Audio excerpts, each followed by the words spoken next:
తాకట్లో ఉన్న బంగారాన్ని విడిపించి ఆ రోజున మార్కెట్ ధర కట్టి మిగిలిన డబ్బును మీకు అందిస్తుంది Kommuri gold.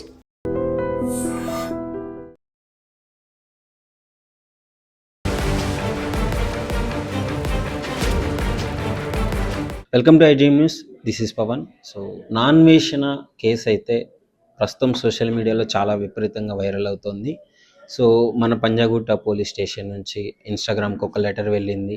Definitely Naa Anveshana arrest చేసే ఛాన్స్ ఉంది అని చెప్పేసి సోషల్ మీడియాలో విపరీతంగా ట్రెండ్ అయిపోతుంది. సో దానికి సంబంధించి ఇన్స్పెక్టర్ రామకృష్ణ సార్ ఉన్నారు. సార్ని ప్రాపర్గా ఈ డీటెయిల్స్ అన్ని అడిగి తెలుసుకునే ప్రయత్నం అయితే చేద్దాం. Sir hi sir. హాయ్ అండి. సార్ ఈ నాన్వేషణ కేసు సోషల్ మీడియాలో అందరు ఇంట్రెస్ట్ చూపిస్తున్నారు సార్. యాక్చువల్లీ విపరీతంగా వైరల్ అయిపోతుంది. అసలు దీని గురించి మన స్టేషన్ నుంచి కూడా ఇన్స్టాగ్రామ్కి ఒక లెటర్ రాశారు అని చెప్పేసి తెలుస్తుంది సార్. దాని గురించి ఏమైనా ఇన్ఫర్మేషన్? మామూలుగా పోలీస్ స్టేషన్లో ఏదైనా కేసు విషయంలో మాకు ఏదైనా డిపార్ట్మెంట్ నుంచి కానీ ఏదైనా ఇన్స్టిట్యూషన్ నుంచి కానీ మాకు ఇన్ఫర్మేషన్ కావాల్సి వచ్చినప్పుడు సాధారణంగా మేము లెటర్ పెడతాం. అదే ఇన్వెస్టిగేషన్లో భాగంగానే ఇన్స్టాగ్రామ్ వాళ్ళకి కూడా మేము మెయిల్ చేయడం జరిగింది. దీంట్లో ఇప్పుడు ఈ పర్టికులర్ కేసులో కళ్యాణి అని చెప్పేసి ఒక కంప్లైంట్ మాకు కంప్లైంట్ ఇచ్చారు 29th డిసెంబర్ రోజున. ఆ కంప్లైంట్లో ఏంటంటే హిందూ మతానికి సంబంధించినటువంటి చాలామంది ఫీలింగ్స్ని భంగపరిచే విధంగా మాట్లాడాడు. ఇన్స్టాగ్రామ్ పేజ్లో నాన్వేషన్ అనే ఇన్స్టాగ్రామ్ పేజ్లో మాట్లాడారని చెప్పేసి, అకౌంట్లో మాట్లాడారని చెప్పేసి కంప్లైంట్. దాంట్లో కొంతమంది దేవతలను కూడా కించపరిచారు అని చెప్పి, తర్వాత ఇంకొక సినీ హీరోని కూడా బెదిరించినట్టుగా మాట్లాడారు, థ్రెటన్ చేసినట్టుగా అని చెప్పి కంప్లైంట్ చేసి దాని మీద ఎఫ్ఐఆర్ చేసాం మేము.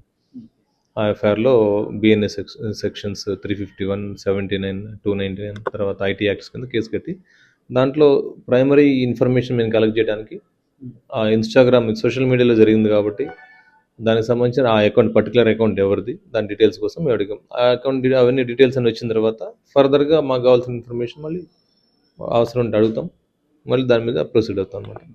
సార్ అంటే ఎలాంటి ఛాన్సెస్ ఉన్నాయా సార్? అతను ఇక్కడికి వచ్చే ఛాన్సెస్ కానీ ఇక్కడ నుంచి అతన్ని రెప్పించే ఛాన్సెస్ కానీ ఏమన్నా ఉన్నాయా సార్ కేసు తీవ్రతను బట్టి? అంటే మీరు అన్నట్టు కేసు తీవ్రతను బట్టేసి దానికి ప్రొవిజన్స్ కూడా ఉన్నాయి.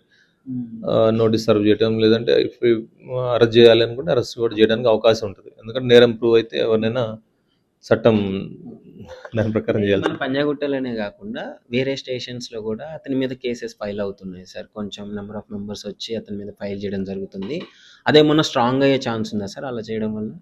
యాక్చువల్గా ఇప్పుడు మా పంజాగుట్ట పోలీస్ స్టేషన్లో కంప్లైంట్ ఇచ్చింది అయితే సోషల్ మీడియా ప్లాట్ఫామ్ ఇన్స్టాగ్రామ్లో, తర్వాత అదేవిధంగా ఫేస్బుక్లో వచ్చిన లింక్స్ బేస్ చేసుకొని మేము ఎఫ్ఐఆర్ రిజిస్టర్ చేయడం జరిగింది. మీరు అన్నట్టు వేరే పోలీస్ స్టేషన్లో కూడా ఎట్లాంటి కేసెస్ అయితే అన్ని కేసెస్ని సీనియర్ ఆఫీసర్స్ ఆదేశాల మేరకు క్లబ్ చేసి ఒకటే చోట ఇన్వెస్టిగేషన్ జరిగేటట్లుగా సైబర్ క్రైమ్ పోలీస్ స్టేషన్స్లో జరిగేట్టు చేసే అవకాశం కూడా ఉండొచ్చు. వేరే పోలీస్ స్టేషన్స్లో ఏం కేసు రిజిస్టర్ అనేది ఇన్ఫర్మేషన్ మాకు లేదు.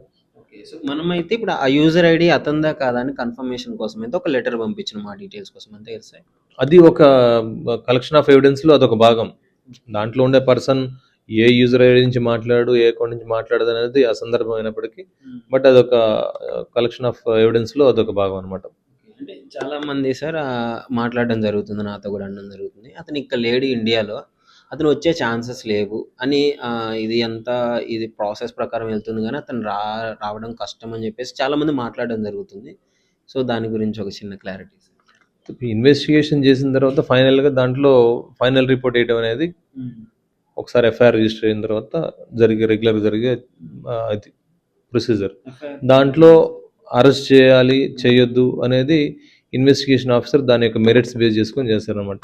అతను విదేశాల్లో ఉన్నాడా ఇండియాలో ఉన్నాడా అనేది తర్వాత విషయం అయినప్పటికీ ఒకవేళ అవైలబిలిటీని బట్టి మనం ప్రొసీజర్ ప్రూవ్ అయితే ఖచ్చితంగా ఆ ప్రొసీజర్ కూడా మేము ఫాలో అవుతాం. సో సార్ ఇప్పుడు సోషల్ మీడియాలో గతంలో ఎప్పుడు లేని విధంగా ఫేక్ ఇన్ఫర్మేషన్స్ కానీ మన డిపార్ట్మెంట్ గురించి కూడా మొన్ననే చలానా ఫ్రీ చలానా అని చెప్పేసి దాని గురించి, అంటే ఇలాంటి ఇన్ఫర్మేషన్ మొత్తం ఫేక్గా స్ప్రెడ్ అవుతుంది కదా సార్. ముఖ్యంగా ఏ వచ్చిన కాడ నుంచి చాలా ఎక్కువైపోయింది. అలాంటి వాళ్ళకి శిక్షలు ఎలా ఉంటాయి సార్ ఒక పబ్లిక్ కోసం?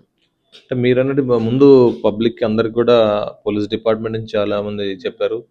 అందరికీ రకరకాల ప్లాట్ఫామ్స్ నుంచి కూడా మీడియా ద్వారా లేదా ప్రింట్ మీడియా నుంచి కూడా సీనియర్ ఆఫీసర్ చెప్పడం జరిగింది. మీరు అన్నెసరీగా వేరే ఫేక్ మెసేజెస్, ఫేక్ న్యూస్ మీరు అనవసరంగా ఫాలో అయ్యి వాటి మీద మీరు రియాక్ట్ అయిపోయి మోసపోవద్దని చెప్పేది ముఖ్యంగా చెప్పేది ఇన్ఫర్మేషన్ అనమాట.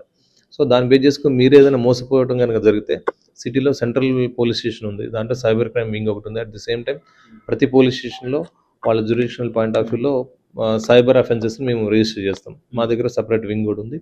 బేసింగ్ ఆన్ దట్ ఎవరైతే కల్పిట్ ఉన్నాడో వాళ్ళు ఖచ్చితంగా అరెస్ట్ చేసి చేయడం జరుగుతుంది. మీరు అన్నట్టు శిక్షల విషయానికి వస్తే చీటింగ్, ఇన్ఫర్మేషన్ టెక్నాలజీ యాక్ట్, ఎందుకంటే సోషల్ మీడియా ప్లాట్ఫామ్స్ యూజ్ చేసుకొని చేశారు కాబట్టి ఐటీ యాక్ట్ కింద కూడా వాళ్ళని ప్రాసిక్యూట్ చేసే అవకాశం ఉంటుంది. సార్ ముందు అంటే ఈ రిలీజియన్స్ గురించి కూడా చాలామంది సోషల్ మీడియాలో వాళ్ళ భావ ప్రకటన చేస్తూనే అంటే మరీ విపరీతంగా దిగజారిపోయే విధంగా మాట్లాడడం జరుగుతుంది కదా సార్. ఈ సోషల్ మీడియాలో ఈ రకంగా రిలీజియస్ గురించి ఎవరైనా తప్పుడుగా మాట్లాడితే కేసు ఫైల్ చేయకముందే మీరు ఏమన్నా యాక్షన్ తీసుకునే ఛాన్సెస్ ఉండబోతున్నాయా, లేకపోతే ఇప్పుడు ఉన్నాయా సార్?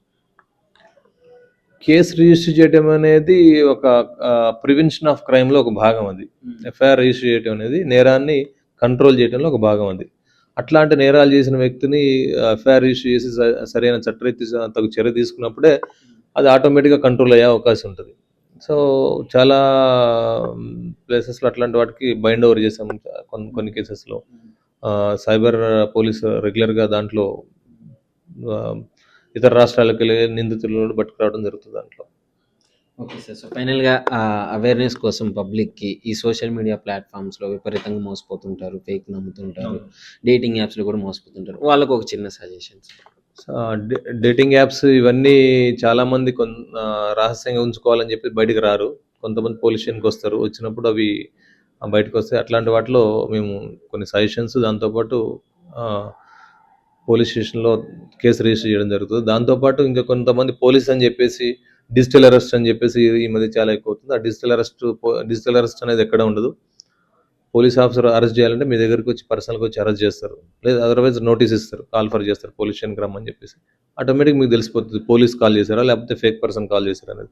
పోలీస్ స్టేషన్ అనేది ఒక స్ట్రక్చరల్ బిల్డింగ్ ఉంటుంది కాబట్టి అక్కడికి వస్తారు, వచ్చిన తర్వాత తెలిసిపోతుంది పోలీస్ ఆఫీసర్ కాల్ చేశారు. ఫోన్ కాల్ బేస్ చేసుకొని ఎవరో మాట్లాడిన పర్సన్ అంటే మీకు ఇమీడియట్గా డౌట్ ఎక్స్పెక్ట్ చేయొచ్చు. సో మా పోలీస్ డిపార్ట్మెంట్ నుంచి మీకు అందరూ సేఫ్గా ఉండాలని, ఇట్లాంటి వదంతులు నమ్మకుండా ఫేక్ కాల్స్ని మీరు వాటి పట్ల జాగ్రత్తగా ఉండి మోసపోతుందని చెప్పి కోరుతున్నాం. సో చూస్తున్నారు కదా, నాన్ వేసిన కేసులో అయితే ఒక క్లారిటీ వచ్చింది. సో దానికి అంటే నేరం ప్రూవ్ అయిన తర్వాత డెఫినెట్లీ అతను తప్పు చేశాడని తెలిస్తే తీవ్రతను బట్టి తీసుకొచ్చే ప్రయత్నం అయితే ఉంటుందని చెప్పి సార్ క్లియర్గా చెప్పడం జరిగింది. ముఖ్యంగా దీనిపైన మీ అభిప్రాయం ఏంటని డెఫినెట్లీ కామెంట్ రూపంలో తెలియజేయండి. And for more videos, Please subscribe to iDream. Please subscribe to iDream. Please subscribe iDream. And please subscribe to iDream. For more videos, subscribe to iDream. please like, share and subscribe to the channel. Congratulations, iDream. Subscribe to iDream. Subscribe to iDream. So subscribe to iDream Media. iDream की iDream team अंदर की huge congratulations. Please subscribe iDream Media. Please subscribe to iDream. Subscribe iDream. Please subscribe to iDream. iDream అంటే నా కళల ఛానల్ను subscribe చేసుకున్న నోరు తిరుగుతలేదు, మీరైతే గంట గుర్తు కొట్టండి. For more such videos, please subscribe to iDream. Subscribe to iDream. Please subscribe to iDream. Please subscribe iDream Media. Please do subscribe to iDream. Please subscribe to iDream Media. For best entertainment and information, please subscribe iDream. And don't forget to subscribe to iDream.